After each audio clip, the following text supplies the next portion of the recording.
So basically it's a tip correction plier. It is identified as a horizontal notch.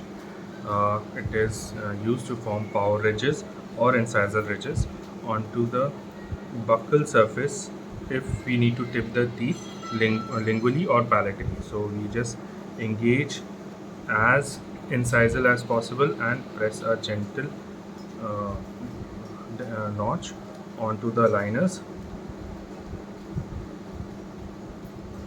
This will basically tip the teeth palatally. I just mark it for you. I have created a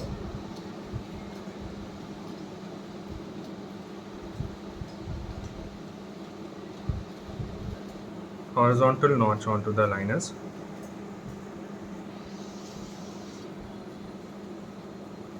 Once the patient wears the liners, the teeth tip to uh, uh, tend to tip palatally.